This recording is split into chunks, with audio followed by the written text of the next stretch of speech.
Monsieur le directeur, bonjour. Bonjour, monsieur. Alors, avant de parler de cette polémique qui enfle au sujet de l'un des boursiers guinéens qui a été recalé, parlons d'abord du service des bourses extérieures qui est méconnu des Guinéens, le directeur Brocardé. Merci à Djigui FM, le service national des bourses, qui est maintenant l'Office national des bourses. C'est un service qui est chargé de la gestion de tous les étudiants boursiers d'État guinéens à l'extérieur. Depuis l'accord de la bourse, l'octroi de la bourse, de son départ jusqu'à son retour. Et comment les bourses sont distribuées? Comment les bourses sont attribuées? Les bourses sont octroyées par la Commission nationale des bourses. La Commission nationale des bourses est composée des représentants de 12 départements ministériels qui siègent autour des dossiers que nous récapitulons à partir des demandes de bourse déposées par les candidats intéressés à une étude à l'extérieur. C'est en études supérieures et en études post-universitaires. La formation professionnelle est gérée par le ministère de la formation professionnelle. Il y a combien de pays à ce jour qui accordent des bourses à notre pays? Ils sont nombreux. On a des étudiants pratiquement parce qu'il y a plusieurs types de bourses. Il y a des bourses qui sont accordées par la Guinée, des bourses qui sont accordées par nos partenaires. Et aujourd'hui, nous avons des étudiants dans plus de 30 pays à travers le monde. Est-ce que peuvent être boursiers d'autres personnes qui ne soient pas des bacheliers? Oui, il y a la formation en études supérieures et la formation en études post-universitaires. Post-universitaire, le master et le doctorat. Mais le doctorat surtout est focalisé maintenant sur la formation des formateurs. Alors, et ce qu'on entend de vous, ce qu'on dit de vous, c'est qu'au service des bourses extérieures, on marchande les bourses qui arrivent. Dites-nous, monsieur le directeur, est-ce possible? Mais ça me fait rire et je mets tout le monde au défi depuis que moi je suis au service des bourses, depuis 2001 jusque maintenant, et depuis 2011 à partir de laquelle je suis directeur, s'il y a quelqu'un de mon service, à commencer par moi-même, qui a arnaqué quelqu'un pour avoir la bourse, que la personne vienne me voir et on en tirera les conséquences. Oui. Ce n'est pas possible. Donc on peut postuler, même ceux qui ne sont pas boursiers, vous l'avez dit tout à l'heure, et deviennent des candidats à la bourse. Et comment ils sont informés?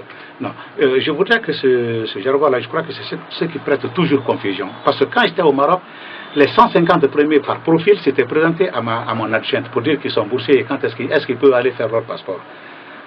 Ils sont proposés à la bourse, ils ne sont pas boursiers. Ils sont boursiers seulement quand l'accord est donné par le pays donateur. Quand le Maroc fait la liste, le Maroc nous donne la liste de ceux qui sont retenus, sont ceux-là qui sont boursiers. Et le Maroc a ses critères de sélection. Mais n'est pas boursier, n'est-ce pas? Qui le veut? On ne peut pas se dire seulement boursier ou bien on a postulé, on est boursier. Non. C'est quand la bourse est accordée, c'est à partir de là que tu deviens boursier. Je voudrais que la population ou tout le monde comprenne, n'est-ce pas, la différence entre candidat à une bourse et boursier. C'est seulement les 60 qui sont boursiers et les 100 sont partis.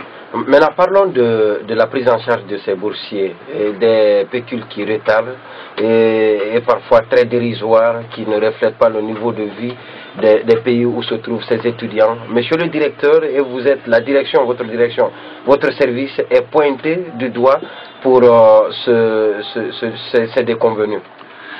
Bon, je crois que c'est logique que le service soit accusé, parce que de toute façon, c'est le service qui est en charge, n'est-ce pas, de tout ce processus. Je vous ai dit que le service est chargé de la prise en charge des étudiants. Depuis l'accord de la bourse, son départ, sa formation là-bas, son entretien et son retour. Donc tout ce qui peut être fait, qui est bon, on n'en parle pas. Ce qui peut être fait qui est mauvais et qui ne convient pas, c'est peut-être le service des bourses qui doit être engagé. Mais le service des bourses, n'est-ce pas, relève d'une structure. Et la structure est chargée de nous assister. Ce que la structure fait, c'est tout un circuit depuis l'établissement des états de paiement, à partir des arrêtés d'attribution et de renouvellement que nous effectuons, jusqu'à ce que l'argent quitte le trésor pour envoyer à la banque centrale pour le dispatching. C'est tout un processus. C'est tout un processus et ça peut dépendre, n'est-ce pas, de la disponibilité financière, etc. Parce que les étudiants sont payés à l'extérieur en devise. Et tout le monde connaît les situations que nous avons traversées cette année. L'année dernière, par exemple, ce n'est pas les bourses, mais l'année dernière, ça fait 2 ans, il y a des pays qui nous ont refusé catégoriquement les bourses. La paye, ça peut dépendre des conditions que nous ne gérons pas. La disponibilité financière, la liquidité, etc. Ça, c'est une conjoncture qui fait. Mais depuis 2011 jusqu'à maintenant, je pense que les étudiants reçoivent par trimestre leur argent. Ça peut venir en retard, mais ça a toujours été payé. Parlons maintenant de cette grosse polémique au sujet du jeune Kamano qui s'est plaint dans les médias et partout sur les réseaux sociaux d'avoir été changé au profit d'une demoiselle qui aurait payé de l'argent pour se retrouver à cette position. Donc Kamano, il faut rappeler, a été 9e de la République et cette jeune fille a été 25e de la République et il a été demandé 10 places pour la Guinée, pour cette option.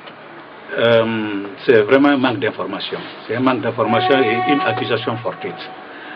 Les bourses là, je voudrais que la population sache que c'est des bourses que c'est pas des bourses que la Guinée accorde aux Guinéens, mais c'est des bourses que le Maroc nous accorde pour nous aider dans la formation de nos ressources humaines. Il faut être indulgent. Les pays qui nous accordent des bourses, c'est le cas du Maroc qu'on parle maintenant, mais tous les pays qui nous accordent des bourses procèdent de cette façon. Nous, quand la Russie nous propose des bourses, la Russie nous propose 20 bourses en études supérieures. Nous, on envoie 40 dossiers, 50 dossiers. La commission russe se réunit dessus et prend qui elle veut. La commission choisit, ils ont les critères de sélection que nous ne connaissons pas. Nous n'avons pas de choix. C'est à prendre ou à laisser. Et même les options, c'est des bourses que ces pays-là nous accordent. Le cas de Kamano, c'est un cas franchement que je ne comprends pas personnellement, parce que c'est par manque d'information peut-être qu'il y a un tollé. Mais si Kamano était venu à la source comme il a fait, parce qu'il est venu me voir, j'ai sorti tous les documents que j'ai à ma position. Tous les documents, la récapitulation, etc. Jusqu'à ce que je lui ai montré la lettre que le Maroc nous a accordée. Nous, on dépose les dossiers, les 50.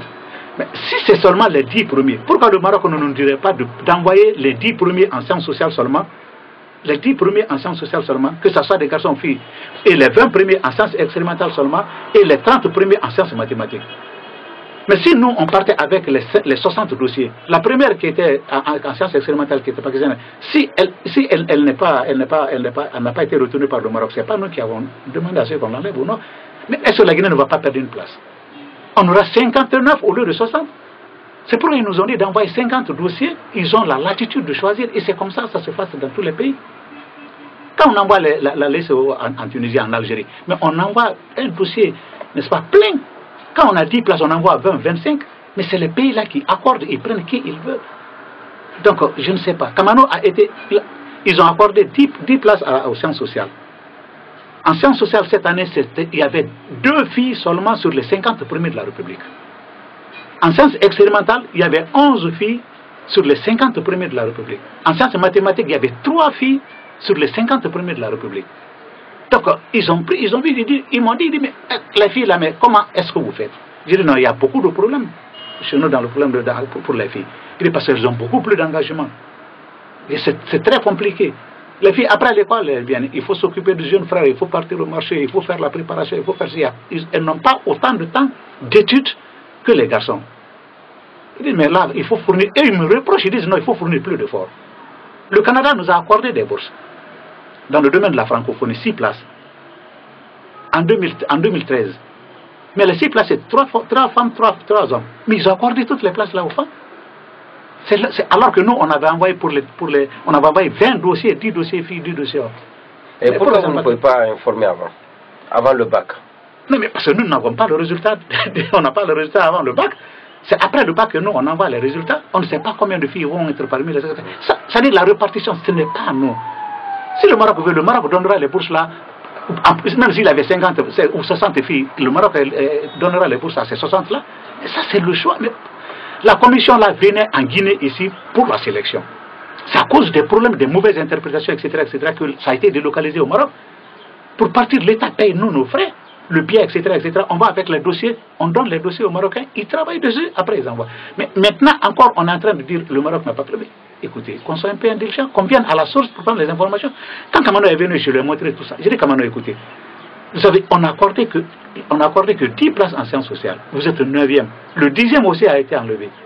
Parce qu'il y avait 2 places pour les filles. Mais ce n'est pas nous. C'est les Marocains qui disent, ils peuvent dire moitié-moitié s'il y avait plus de... S'il y avait, par exemple, sur les 150, s'il y avait 75 filles, 65 garçons, le Maroc est libre de prendre 115 filles, 115 choses, de faire 30-30. C'est pas nous. Mais est-ce qu'on peut exiger encore au Maroc, dire non, vous nous accordez des bourses, il faut faire ça, il faut faire ça. Mais qu'on soit indulgent, qu'on soit reconnaissant. Nous, ce que nous pouvons faire, C'est ce que j'ai fait. J'ai dit non, le Maroc, aidez-nous à avoir des places dans les domaines où franchement on a besoin. Parce qu'il faut maintenant que la formation soit en adéquation avec les besoins du pays. Mais la répartition du quota, là, ce n'est pas nous qui avions fait. Le Maroc dit, bon, on accorde 30 places à ceux qui ont fait mathématiques parce que vous avez besoin de ça, comme j'ai dit, ils ont confirmé. On vous accorde 20 places en sciences expérimentales. L'année dernière, quand je suis parti, on a eu 5 places en médecine. Je me suis plaint, j'ai dit, mais écoutez, nous avons Ebola, on a des problèmes, on a besoin de spécialistes en anesthésie, en ceci, en cela. Ils nous accordent 5 places en médecine. Alors que le quota de la Guinée, c'est 2 places. Vous verrez, depuis plus de 5 ans, depuis toujours, on n'a eu que 2 places en médecine. Mais l'année dernière, à cause de méthode, à cause pour Ebola, etc., on a eu 5 places en médecine. Et cette année, on n'a eu que 2 places. La première, le premier en sciences expérimentales et la première des filles en sciences expérimentales. Et ils ont donné la médecine, les 2 places là aux garçons et à la fille. Est-ce que c'est moi qui ai fait? Je voudrais qu'ils viennent vraiment à la source pour prendre les informations. Et chaque année, c'est la même chose. Et ce n'est pas le Maroc seulement, c'est tous les pays qui nous accordent des bourses. Je crois que la presse doit nous aider dans l'information et la bonne information qu'on peut donner à la population. Docteur Mohamed Diouaté, je vous remercie. Merci beaucoup. Merci.